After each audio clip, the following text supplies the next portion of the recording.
അസ്സലാമു അലൈക്കും വറഹ്മത്തുള്ളാഹി. പ്രിയപ്പെട്ട കൂട്ടുകാരെ, 4ാം ക്ലാസ്സിലെ അഹ്കാമു തജ്വീദിലെ 13ാമത്തെ പാഠം അദ്ദർസു സാലിസ അശറ മദ്ദുല്ലീൻ.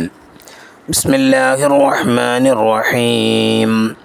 ലഇലാഫി ഖുറൈശ് ഇലാഫിഹിം റിഹ്ലതശ് ശിതാഇ വസ്സൈഫ് ഫല്യഅബ്ദു റബ്ബ ഹാദൽ ബൈത്ത് الذي أطعمهم من جوع وآمنهم من خوف. സൂറത്ത് ഖുറൈശിലെ എല്ലാ ആയത്തുകളുടെയും അവസാനം നോക്കൂ. ലീനക്ഷരങ്ങൾ കാണുന്നുണ്ടല്ലോ. ലീനക്ഷരത്തിനു ശേഷമുള്ള അക്ഷരത്തിന് സുക്കൂൻ നൽകിയാണ് നാം വഖഫ് ചെയ്തത്. ഇങ്ങനെ ലീനാക്ഷരത്തിനു ശേഷം വഖഫിൻ്റെ കാരണത്താൽ സുക്കൂൻ വന്നാൽ ഉണ്ടാകുന്ന മദ്ദിനാണ് മദ്ദുല്ലീൻ എന്ന് പറയുന്നത്. ഇതിനെ 3 അലിഫ് നീട്ടാമെങ്കിലും ഒരു അലിഫിൻ്റെ ഖദറായി ചുരുക്കലാണ് നല്ലത്. അൽ മദ്ദുൽ ഫറഈ ഒറ്റ നോട്ടത്തിൽ.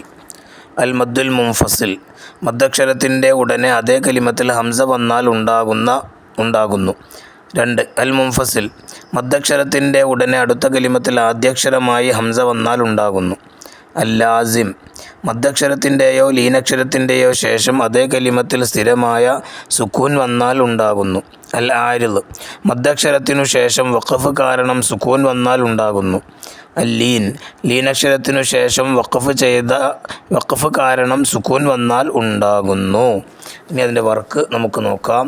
അദ്ദർസു സാലിസ അശറ മദ്ദുല്ലീൻ. നുൻഷിദു നമുക്കൊരു പാട്ട് പാടാം.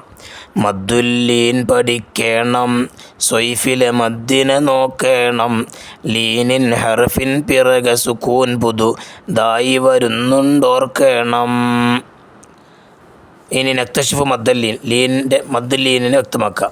അലം നജ്അൽ ലഹു ഐനൈൻ വലിസാനം വശഫതൈൻ വഹദൈനാഹുൻ നജ്ദൈൻ റബ്ബുൽ മശ്രിഖൈനി വറബ്ബുൽ മഗ്രിബൈൻ ലാ തഅഖുദുഹു സിനത്തുൻ വലാ നൗം ഖുൽ ഇസ്ലാഹുൽ ലഹും ഖൈർ ഖാലൂ ലാ ളൈർ ഇല്ലാ ഇഹ്ദൽ ഹുസ്നയൈൻ.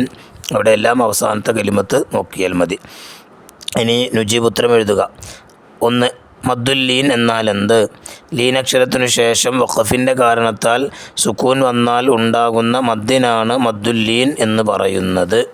അസ്സലാമു അലൈക്കും വറഹ്മത്തുള്ളാഹി വബറകാതുഹു.